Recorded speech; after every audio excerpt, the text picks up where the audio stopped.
कार्तिक महात्म 8वां अध्याय।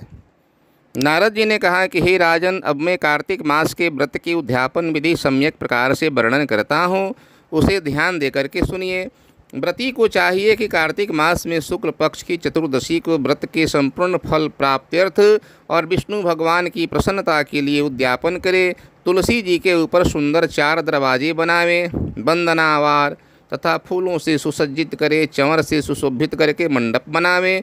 चारों द्वारों पर मिट्टी के बने हुए पुण्यशील, सुशील, जय और विजय नामक 4 द्वारपालों को पृथक पृथक बैठावे। तुलसी की जड़ में 4 रंगों से सुशोभित उत्तम सर्वतोभद्र मंडल बनवावे। उसके ऊपर पचरत्न नारियल रखे। शुद्ध वस्त्र से कलश को आच्छादित करे। उस कलश के ऊपर शंख, चक्र, गदा, पद्म और पीताम्बरधारी लक्ष्मी युक्त विष्णु भगवान का पूजन करे। कार्तिक मास का व्रती इंद्र आदि लोकपालों का पूजन मंडल में करे। 12 को विष्णु भगवान जागे थे। त्रयोदशी को देवताओं ने विष्णु भगवान का दर्शन किया था। चतुर्दशी तिथि को देवताओं ने उनका पूजन किया था। इसीलिए भगवान की उद्यापन पूजा चतुर्दशी तिथि को शांत मन से की जाती है।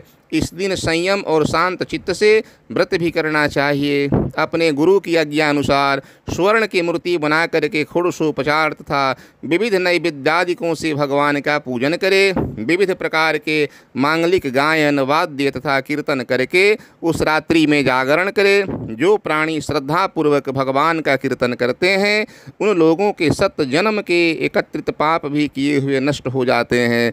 जो लोग जागरण करके प्रेम पूर्वक भगवान का कीर्तन तथा नृत्य करते हैं, उसको 1 सहस्त्र गोदान का फल प्राप्त होता है।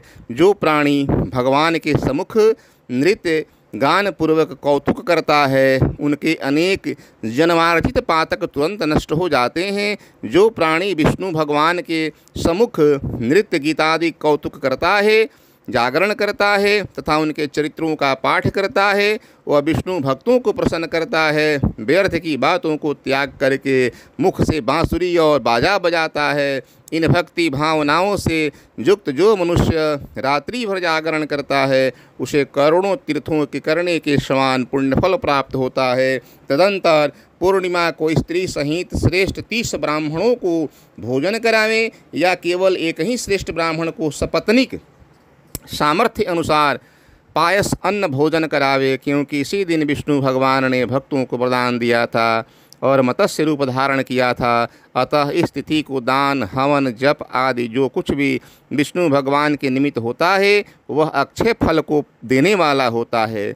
इसी कारण व्रती उक्त 1 या 30 ब्राह्मणों को पायस अन्न भोजन करावे। अतः देवताओं के देवता विष्णु भगवान को तथा देवताओं को अलग अलग प्रसन्न करने के लिए अतो देवा इन दोनों वैदिक मंत्रों से तिल और पायस अन्न का हवन करे।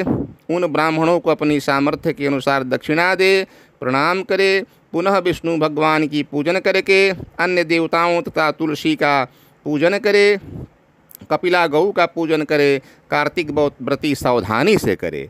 व्रत का उपदेश करने वाले सपत्निक गुरु तथा उन सपत्निक ब्राह्मणों का वस्त्र आभूषण आदि से पूजन कर क्षमा की प्रार्थना करे। प्रार्थना मंत्र का अर्थ इस प्रकार है कि आप सब लोगों की अनुकंपा से मुझ पर विष्णु भगवान सर्वदा प्रसन्न रहे। इस व्रत के करने से मेरे 7 जन्मों के किए हुए पाप नष्ट हो जाएं और मेरी संतान चिरंजीवी रहे। इस पूजा के द्वारा मेरी सभी अभिलाषाएं पूर्ण होवे। मेरी मृत्यु होने के पश्चात मुझे अतिशय दुर्लभ विष्णु लोक प्राप्त होवे।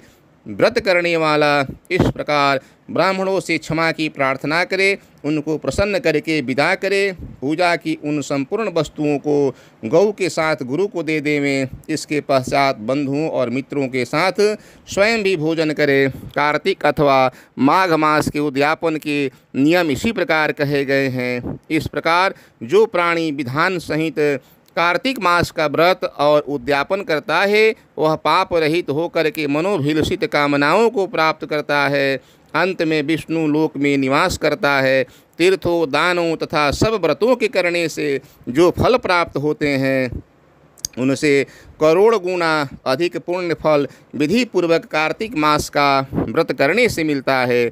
वे प्राणी धन्य हैं, वे पूजनीय हैं और उन्हीं का इस संसार में जन्म लेना सफल है जिन्होंने विष्णु भगवान की भक्ति में तल्लीनता दिखाते हुए कार्तिक मास का व्रत किया है।